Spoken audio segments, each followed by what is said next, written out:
இன்றைய முதல் வாசகம் திருத்தூதர் பவுல் எபேசியருக்கு எழுதிய திருமுகத்திலிருந்து வாசகம். அதிகாரம் 4 வசனம் 1 முதல் 7 முடிய மற்றும் 11 முதல் 13 முடிய. சகோதர சகோதரிகளே, ஆண்டவர் பொருட்டு கைதியாக இருக்கும் நான் உங்களை கெஞ்சி கேட்கிறேன். நீங்கள் பெற்றுக்கொண்ட அழைப்புக்கு ஏற்ப வாழுங்கள். முழு மனத்தாழ்மையோடும் கனிவோடும் பொறுமையோடும் ஒருவரை ஒருவர் அன்புடன் தாங்கி அமைதியுடன் இணைந்து வாழ்ந்து தூய ஆவி அருளும் ஒருமைப்பாட்டை காத்துக்கொள்ள முழு முயற்சி செய்யுங்கள். நீங்கள் ஒரே எதிர்நோக்கு கொண்டு வாழ அழைக்கப்பட்டிருக்கிறீர்கள்.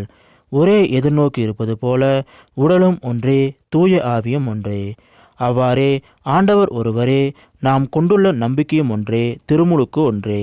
எல்லாருக்கும் கடவுளும் தந்தையுமானவர் ஒருவரே.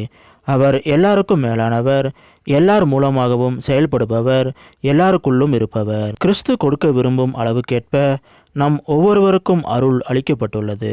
அவரே சிலரை திருத்தூதராகவும் சிலரை இறைவாக்கினராகவும் வேறு சிலரை நற்செய்தியாளராகவும் ஏற்படுத்தினார். திருத்தொன்றாட்ட இறைமக்களை ஆயத்தப்படுத்தவும் கிறிஸ்துவின் உடலை கட்டி எழுப்பவும் இவர்களை அவர் ஏற்படுத்தினார். அதனால் நாம் எல்லாரும் இறைமகனை பற்றிய அறிவிலும் நம்பிக்கையிலும் ஒருமைப்பாட்டை அடைவோம். கிறிஸ்துவிடம் காணப்பட்ட நிறைவை பெருமளவுக்கு நாம் முதிர்ச்சி அடைவோம். இது ஆண்டவர் வழங்கும் அருள்வாக்கு. இறைவா, உமக்கு நன்றி. இன்றைய நற்செய்தி புனித மத்தேயு எழுதிய நற்செய்தியிலிருந்து வாசகம்.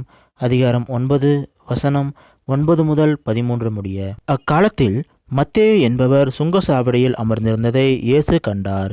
அவரிடம், என்னை பின்பற்றி வா என்றார். அவரும் எழுந்து இயேசுவை பின்பற்றி சென்றார். பின்பு அவருடைய வீட்டில் பந்தியில் அமர்ந்திருந்தபோது வரி தண்டுபவர்கள் பாவிகள் ஆகிய பலர் வந்து இயேசுவோடும் அவருடைய சீடரோடும் விருந்துண்டனர். இதை கண்ட பரிசேயர் அவருடைய சீடரிடம், உங்கள் போதகர் வரி தண்டுபவர்களோடும் பாவிகளோடும் சேர்ந்து உண்பது ஏன் என்று கேட்டனர். இயேசு இதை கேட்டவுடன், நோயற்றவர்க்கு அல்ல, நோயுற்றவர்க்கே மருத்துவர் தேவை. பலியை அல்ல, இரக்கத்தையே விரும்புகிறேன் என்பதன் கருத்தை நீங்கள் போய் கற்றுக்கொள்ளுங்கள். ஏனெனில் நேர்மையாளரை அல்ல, பாவிகளையே அழைக்க வந்தேன் என்றார். இது கிறிஸ்து வழங்கும் நற்செய்தி. கிறிஸ்துவே, உமக்கு புகழ்.